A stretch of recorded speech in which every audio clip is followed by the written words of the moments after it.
Ya, assalamualaikum warahmatullahi wabarakatuh ya. Ketemu lagi dengan TV Lebaran, TV-nya orang yang butuh hiburan. Nah, kali ini seperti biasanya ya, kita akan melaksanakan salah satu ekspedisi hiburan dari TV Lebaran, yaitu ekspedisi alam.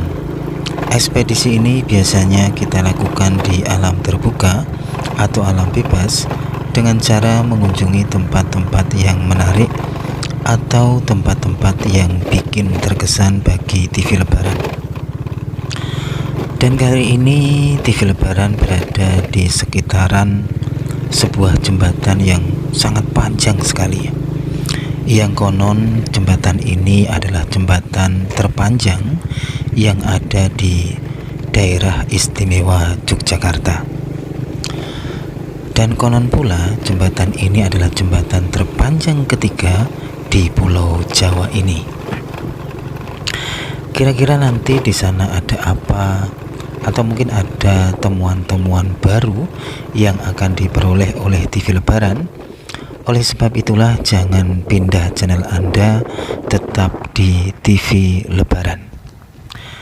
Nah, inilah teman-teman ya, dari sini kita sudah bisa melihat bagaimana kekokohan, kegagahan ya dari karya anak bangsa, yaitu sebuah jembatan penghubung antara Kabupaten Bantul dan Kabupaten Kulon Progo. Inilah teman-teman jembatannya, dan jembatannya ini hampir 1,5 tahun dibuat ya, dan kali ini sudah tahap akhir ya, mungkin tinggal peresmian saja. Nah, ini teman-teman, kita lanjutkan perjalanan kita untuk menelusuri, untuk mengekspedisi, untuk mengeksplor bagaimana kondisi terupdate terkini jembatan Pandan Simo ya. Berikut dengan sungainya, yaitu Sungai Progo. Karena kita tahu ya bahwa Sungai Progo ini adalah sungai yang berada di bawah jembatan Pandan Simo.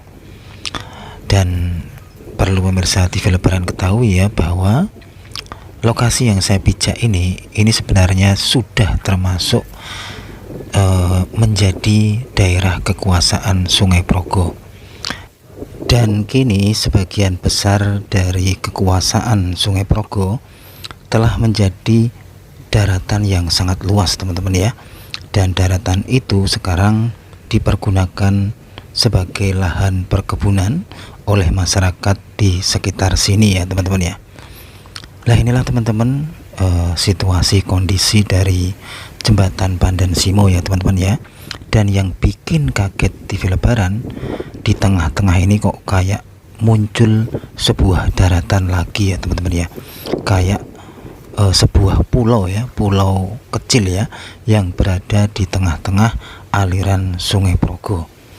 Wah, apakah ini ya bukti kebenaran akan kata seorang pujangga di masa lalu ya, yang bernama Ki Jongko Joyoboyo, yang mengatakan bahwa kelak akan ditemui sebuah zaman di mana kali hilang kedungi teman-teman ya, atau sungai hilang debit airnya atau mata airnya. Nah, apakah Sungai Progo ini menjadi salah satu bukti kebenaran akan kata pujangga tersebut ya? Kini Sungai Progo sudah hilang kewibawaannya, hilang hilang kekuasaannya yang luas ya. Karena kan kekuasaan Sungai Progo itu yang meliputi aliran airnya, tapi kini tinggal sedikit teman-teman ya. Lihat aja teman-teman, inilah air Sungai Progo yang debit airnya itu sudah sangat berkurang sekali ya, hingga muncul daratan-daratan yang kini menjadi perkebunan. Dan yang bikin kaget lagi, ini di tengah-tengah aliran ini justru terlihat lagi akan bibit-bibit daratan-daratan yang akan muncul kembali ya teman-teman ya.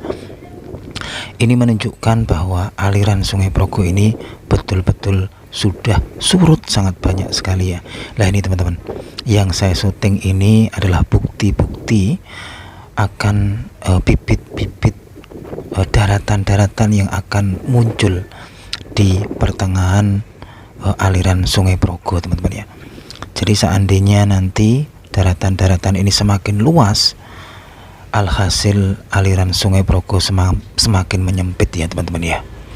Dan seandainya Sungai Progo ini sudah menyempit alirannya dan akan menjadi daratan-daratan yang cukup banyak, wah, bisa jadi ya Sungai Progo ini sudah menjadi sebuah perkampungan nanti ya, atau sebuah pemukiman yang padat merayap ya. Dan pada akhirnya Sungai Progo akan tinggal kenangan.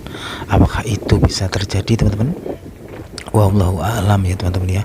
Tapi kalau kita melihat bukti-bukti yang sudah terjadi, di mana daratan-daratan sudah luas sekali berada di aliran Sungai Progo, jadi tidak mustahil seandainya suatu saat nanti Sungai Progo tinggal kenangan.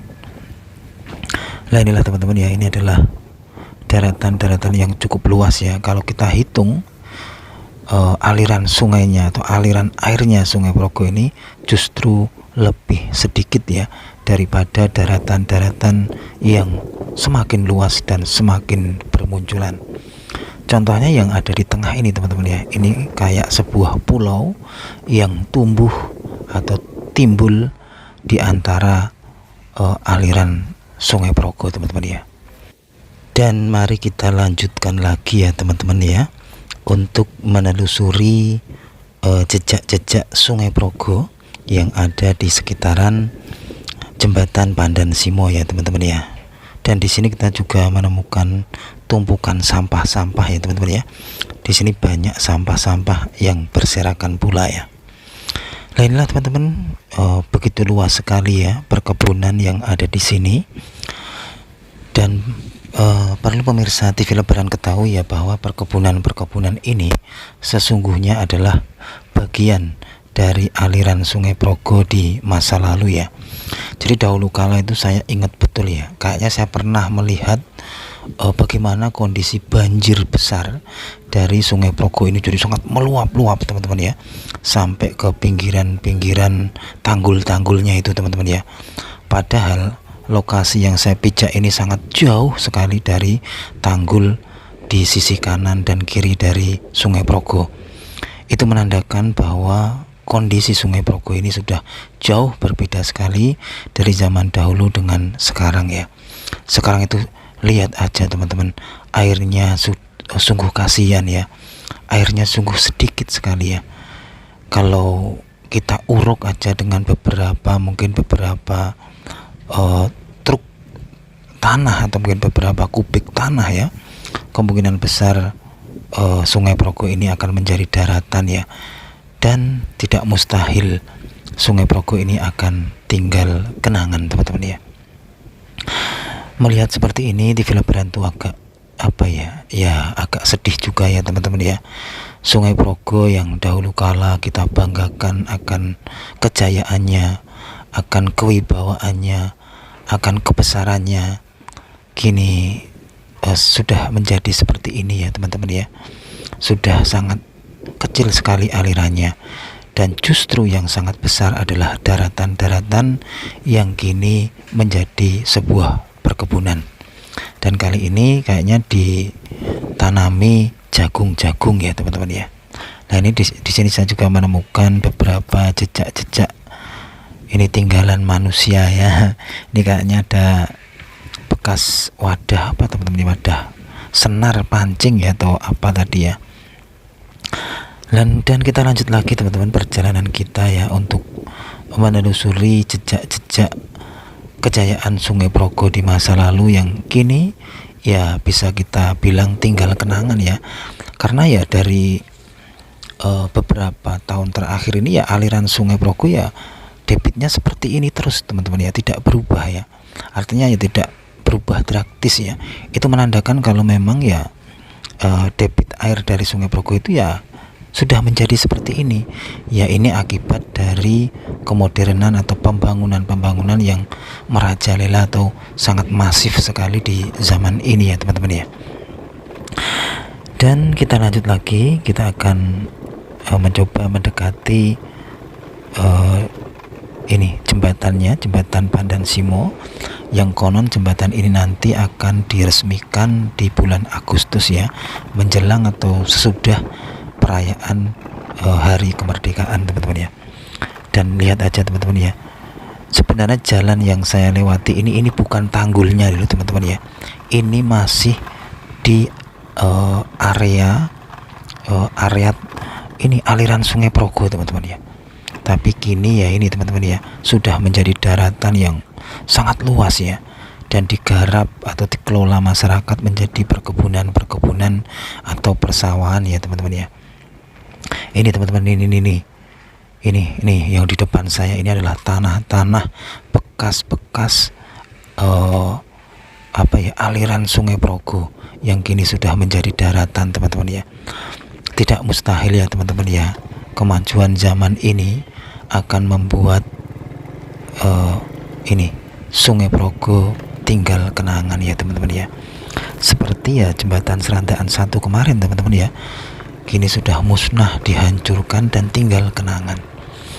Tapi kan kalau itu kan memang dibuat manusia ya, tapi kalau Sungai Progo ini memang karena alamiah ya, alami, karena kemajuan zaman, karena cuaca juga, karena sumber airnya juga semakin surut, pada akhirnya Sungai Progo ini semakin dangkal dan asat ya, dan tidak mustahil akan tinggal kenangan di suatu saat nanti. Nah ini teman-teman ya, nah ini teman-teman ya, kita sudah berada di samping dari jembatan Pandan Simo, dan dari sini saya akan melihat bentangan Sungai Progo yang ada di sisi sampingnya ini teman-teman ya. Dan TV Lebaran pun sangat terkaget-kaget juga ya teman-teman ya. Kenapa? Karena di sini kita dapat lebih jelas pula melihat bibit-bibit daratan-daratan yang akan segera muncul ya teman-teman ya. Ini akibat dari menurunnya debit air dari Sungai Progo. Apakah ini juga menandakan suatu saat nanti tidak mustahil ya Sungai Progo ini tinggal kenangan ya? Kalau betul-betul Sungai Progo ini nanti menjadi daratan, tentu akan diperebutkan oleh banyak orang ya, karena sangat luas sekali. Kalau dibuat rumah, wah itu sudah menjadi ratusan rumah ya, atau bisa menjadi beberapa perkampungan ya. Seandainya di sini itu dibuat kampung atau perkampungan atau perdesaan ya teman-teman ya, bisa juga malah menjadi satu kecamatan ya, atau beberapa kecamatan ya teman-teman ya.